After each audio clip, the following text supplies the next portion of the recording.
Fala pessoal, tudo bem? Gunnar von Herbert por aqui. Que alegria de fazer um novo podcast, porque, puxa vida, isso é um privilégio para mim poder conversar com vocês, expor minhas ideias, falar sobre aquilo que está no meu coração e principalmente ter pessoas queridas que estão ouvindo e que estão sendo alcançadas por essa... Acho que desde eu comecei a fazer podcast em 2000, no final de 2007, final de 2007, começo de 2018, 2017, né, 2018. E eu sempre entendi, caramba, isso aqui é um meio de comunicação que aquilo que o YouTube foi para televisão, aquilo que o e-book foi para livro, o podcast vai ser para rádio. Então não é uma questão de substituir, mas é uma evolução do meio de comunicação. E aí você tem, com o podcast, a vantagem de poder escolher aquilo que você quer ouvir. É diferente do rádio, que você quer ouvir algo, mas você tem que esperar um horário para você poder ouvir aquilo. Você tem as propagandas no meio.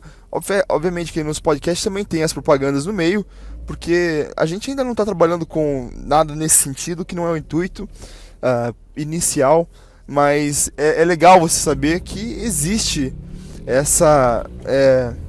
esse meio de você poder chegar e atingir as pessoas, né? Por algo que eles escolhem ouvir. Então quem está comigo, eu realmente eu aprecio muito vocês, né? A gente está procurando entender cada vez mais esse conceito do como é que nós nos entendemos, nos enxergamos, qual é a nossa identidade, tá? Então isso é importante para mim, esse processo de descoberta de identidade. Algo que eu não tenho absolutamente nenhuma dúvida é que eu sou cristão e eu amo a Deus e eu entendo que eu fui chamado por Deus para trazer glória para o nome dele. É para isso que todas as pessoas que são chamadas por Cristo nasceram para fazer, para restaurar a criação ao seu Criador. É para a gente fazer esse processo de religar a criação ao Criador. E com cada palavra que eu quero falar na minha vida, com cada atitude, com cada empresa que eu tenho, a minha intenção ela é de trazer glória para o nome de Deus. E isso eu sempre vou falar explicitamente, abertamente. Não tenho problema algum com pessoas pensarem de maneira contrária. Se você vive uma vida dualista, você acha que a tua religião não deve se misturar com a tua fé, não deve se misturar, a tua falta de fé não deve se misturar com o seu trabalho, é a tua visão. A minha, eu vivo uma vida que ela é única, eu não vivo uma dupla vida, eu não tenho máscaras, né? Eu não sou duas pessoas, eu sou uma pessoa e uma pessoa por completo. Quando eu falo sobre a minha parte artística, minha parte empreendedora, é tudo dentro da mesma pessoa, né? São conflitos que existem, mas que dentro da mesma pessoa elas coabitam muito bem, porque tudo está debaixo da mão da autoridade de Deus. Eu acho que essa que é a grande questão para mim, a minha vida está debaixo do altar de Deus. E o que eu quero conversar com vocês hoje é sobre como eu, como cristão, e talvez você que está me ouvindo, você também as coisas são diferentes pra gente. Então, alguém que não tem nenhum compromisso com Deus, não tem um relacionamento com Deus, alguém que simplesmente vive a sua vida e vive ela independente, ignorando o fato de Deus querer ter um relacionamento conosco. Existem pessoas que escolhem viver por isso, dessa maneira, e existem pessoas que vivem dessa maneira porque ainda não lhes foram apresentadas o Evangelho, né? Eu tô aqui para isso, minha vida serve para isso, para te apresentar essa realidade do Evangelho. E Evangelho é boas novas. E deixa eu te contar já o Evangelho. Nós fomos criados por Deus Mas mesmo sendo criados por Deus, nós escolhemos fazer a nossa vontade e não a vontade de Deus, como humanidade. E como humanidade, Deus se entristeceu conosco e houve consequências para o nosso pecado, para o fato de nós queremos viver a vida da nossa maneira. Deus falou, então tá bom, vocês têm a vida, você tem a morte, né? E a consequência, o salário do pecado, ele é a morte, é você morrer. E nós estávamos condenados, separados de Deus para toda a eternidade. Deus foi tão misericordioso que Ele enviou seu Filho Jesus Cristo para morrer a nossa condenação. Ele pagou pelos pecados que nós cometemos. E hoje, simplesmente, se nós crermos nele, se nós entregarmos nossa vida a Ele, entendendo que Ele fez todo esse sacrifício por nós e agora a nossa vida é dele, nós ganhamos, através de Jesus Cristo e a sua maravilhosa graça, vida eterna para sempre ao lado de Deus. E essa vida eterna, ela começa aqui na terra. Mesmo esse lugar de tribulação, mesmo esse lugar cheio de defeitos, mesmo esse lugar que ainda o pecado ele tem espaço e ele suja, né, a perfeição da criação de Deus, nós podemos viver uma vida com Deus aqui. E nós podemos viver uma vida melhor, de paz verdadeira aqui. Independente de você ter dinheiro ou não, independente de você ter saúde ou não, independente das circunstâncias, você saber que Cristo já venceu a morte e que nós também a venceremos em Cristo, nos dá paz de espírito para viver todas as dificuldades da vida e para vencer todas as batalhas que a vida coloca na nossa frente. Esse é o evangelho que eu prego. Ele é simples, ele é amor, ele é misericordioso, ele é graça. E toda a minha vida é baseada nisso. E quem acredita de verdade nisso, quem teve a sua vida transformada pelo Evangelho, não vive da mesma maneira que as outras pessoas. Um exemplo disso é a gente olhar para o livro de Reis na Bíblia, que conta a história ou as histórias dos reis de Israel, e lá ele conta a história do rei Davi, tá? E antes do rei Davi, um povo que era inimigo de Israel desde sempre, chamados filisteus, eles entraram em guerra contra Israel.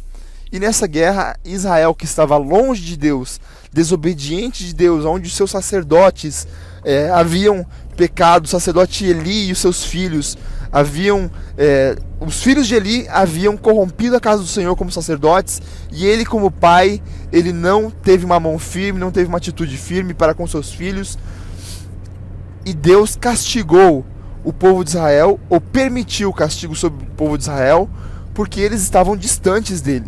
E toda vez que Deus permite qualquer tipo de tribulação, de dificuldade vir sobre nós, primeiro, ele tem a sua vontade soberana. Então, independente da razão, como a gente vê na vida de Jó, por exemplo, que nunca fez nada de errado e mesmo assim sofreu, mas havia um propósito, e o propósito estava dentro da soberania de Deus. Deus estava apostando em Ló na dificuldade. Essa que é a grande coisa que as pessoas não percebem, né?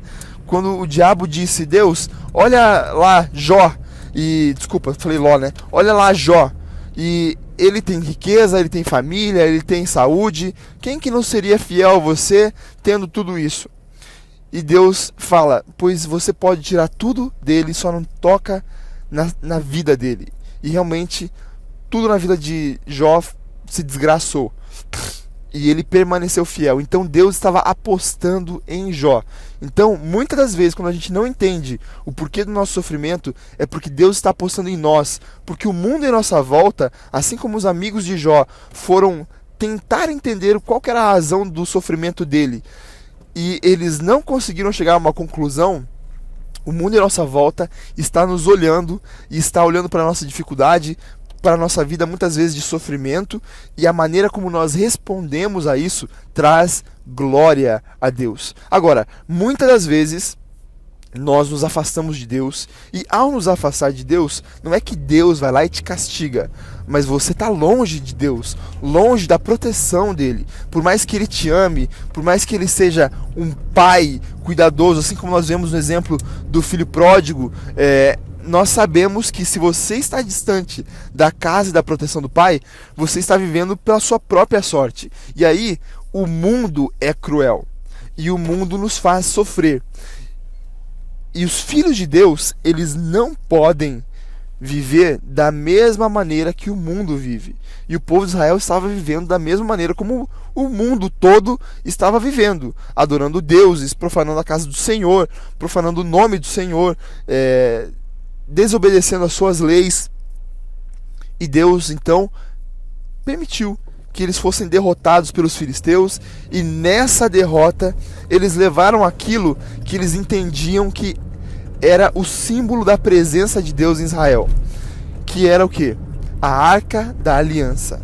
Os filisteus roubaram do templo, roubaram na realidade na guerra, porque o símbolo da presença de Deus era tão grande que essa arca foi levada até a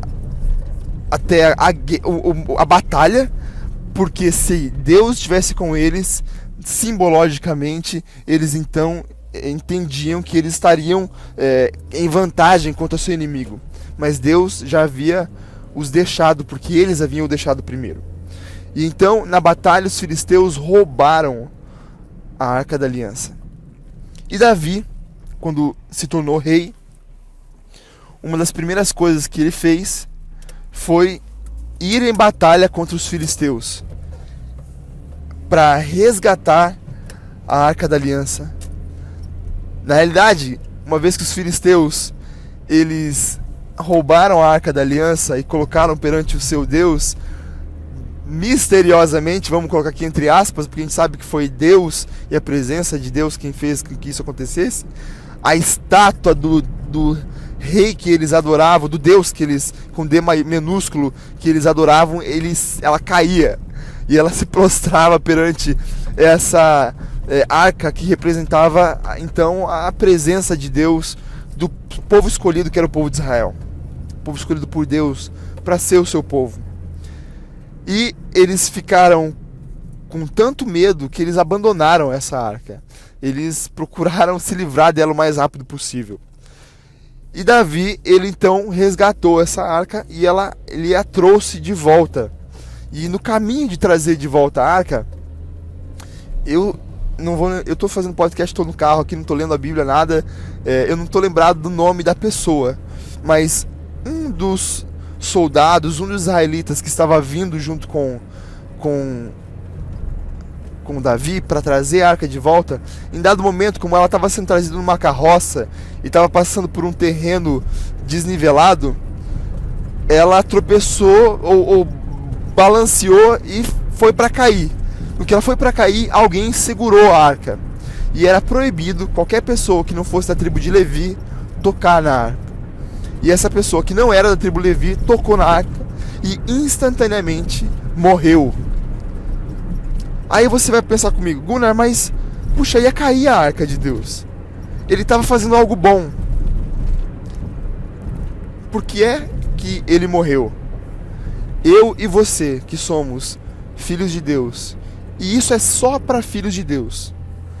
Eu e você, que entendemos que nosso Senhor tem leis, as coisas não acontecem conosco da mesma maneira que elas acontecem para as pessoas que vivem a sua própria sorte. Alguém que não tem um relacionamento com Deus pode prosperar como ele quiser, pode enriquecer como ele quiser, pode fazer coisas ilícitas e enriquecer. Quem não tem um compromisso verdadeiro com Deus, e isso eu não estou falando de gente crente que se denomina crente, pessoas que dizem que vão para a igreja, pessoas que falam que simplesmente estão fazendo parte de uma comunidade, que dizimam, que ofertam. Não, são pessoas que verdadeiramente têm um relacionamento com Deus. Quem tem verdadeiramente um relacionamento com Deus, as coisas ficam mais difíceis, muito mais difíceis, porque Deus não aceita sacrifício de qualquer jeito. Deus não aceita, assim como ele não aceitou o sacrifício de Caim, que não foi feito como primazia, como o primeiro, como prioridade, assim como o coração de Caim não estava ali, mas estava simplesmente cumprindo um ritual, Deus não aceitou o seu sacrifício. Deus também não aceita que as pessoas que são dele vivam de qualquer maneira. E a razão pela qual ele é tão exigente é porque ele quer nos aperfeiçoar. E nós somos aperfeiçoados em Deus, através da sua lei, através das suas ordens, através da maneira como ele quer que a gente viva. E a maneira como Deus quer que a gente vive, ela está escrita na Bíblia. E Deus deu a mim. Quando eu falo que Deus deu a mim, eu acredito que ele deu a todos essa ordem, mas para mim foi algo muito explícito e muito específico, que eu sempre menciono. Deus deu a mim 3 ordens de vida. Primeiro, fazer um devocional diário. É todo dia ler a Bíblia, todo dia meditar sobre a palavra, todo dia orar. Deus pediu para que eu fizesse um devocional diário, diariamente fazer um devocional. Deus pediu para que eu fugisse da aparência do mal. Não basta não pecar. Não basta não pecar. O que é que aparenta ser mal? O que é que me acusa no meu coração na hora que eu estou prestes a fazer, a ver, quando eu estou ouvindo qualquer proposta que aparente ser mal? Eu preciso fugir. Deus mandou que eu fugisse da aparência do mal. Deus mandou todo mundo ter um relacionamento com ele de devoção, né, que é devocional. Deus mandou todo mundo fugir da aparência do mal. Para mim isso é específico, é muito forte. E Deus mandou que eu comesse o seu maná diariamente. O que era o maná? O que é que tinha para comer? Como que você era alimentado no deserto quando o povo de Israel estava vindo do Egito para a terra prometida? Era através do maná que Deus enviava. Era a provisão diária. Era aquilo que tinha para hoje. E como é que eu interpreto isso na minha vida? O que é que Deus me deu para fazer hoje? O que é que Deus me pediu para fazer hoje? Quem são as pessoas que Deus me deu para tocar hoje? Gunnar, coma isso. E quando o povo de Israel no deserto, ele deixava de comer um pedaço e deixava para outro dia, aquilo apodrecia. Então faça com excelência. Chegue em casa vazio. Entregue tudo. Entregue com excelência. Coma tudo. Não deixe um farelo. Se satisfaça naquilo que Deus te deu para fazer. E eu, por muitos anos, vivi com dificuldade de obedecer todas essas ordens. De obedecer uma constância, um devocional diário, sem falhas, sem desculpas, de desobedecer, de fugir da aparência do mal. Não bastava não pecar, era obedecer aquela intuição que a gente sabe que não é intuição, que é a voz do Espírito Santo que fala dentro de você e ela te dá comandos. E ela fala, vai por aqui, esse caminho é bom, esse caminho não é. Faça dessa maneira. E eu fazer da minha própria maneira. E eu agir às vezes por medo. E eu agir às vezes por impulso. E eu agir às vezes pelo id, né? Quando eu falo id, não é o fato de ir, né? Não é o comando de ir. É quando você fala do superego, do ego e do id, né? Se você estuda psicanálise, você entende um pouco melhor. Talvez um dia eu explique o que é o id, mas o id é o nosso instinto mais primativo, quase que reptiliano, né? Então, quando nós vivemos e recebemos um chamado de Deus, temos um relacionamento com Ele. Eu tive problema com procrastinação, de deixar para amanhã, para deixar para depois, de fazer muitas coisas, principalmente eu errei muito nisso, de fazer aquilo que eu queria fazer. E Deus não permitiu que todas as promessas que Ele tinha para mim se cumprissem imediatamente. Eu estou começando a viver de uma maneira que eu entendo que é a maneira como Deus me chamou para viver.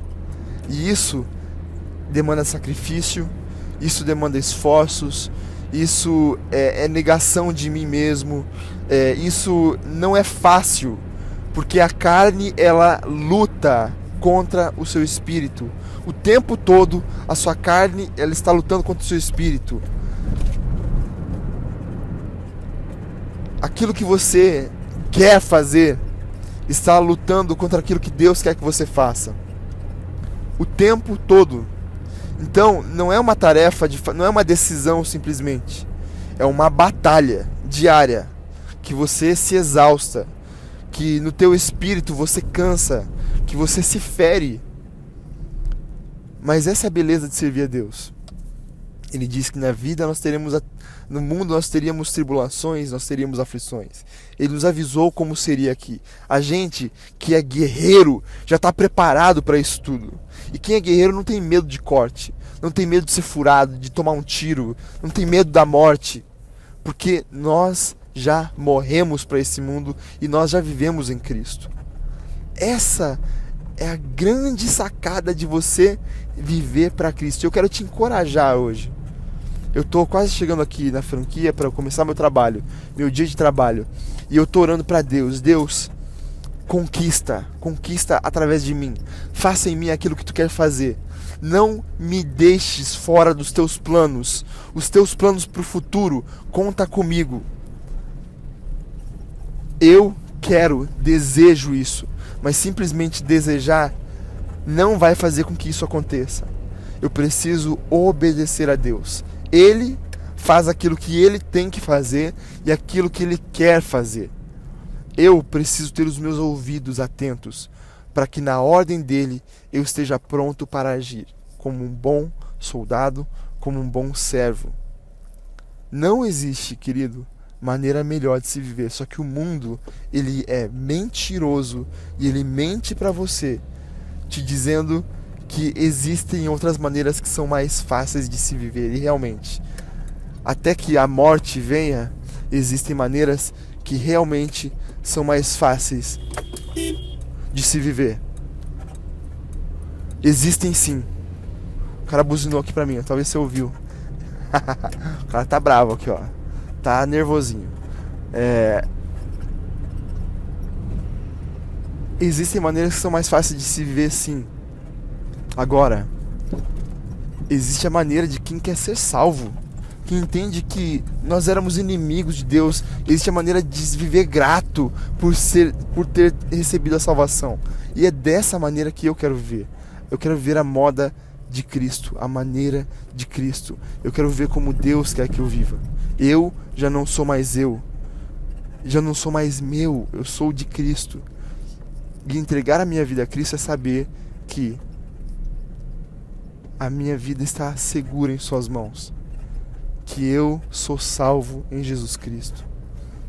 E é a melhor maneira de você viver, querido. Então, que Deus te abençoe, abençoe o teu dia. Eu espero que você saia abençoado desse podcast, que você possa ir conquistar, né? E se você já entregou a tua vida a Cristo, me desculpe te dizer isso, mas existe uma exigência maior para você.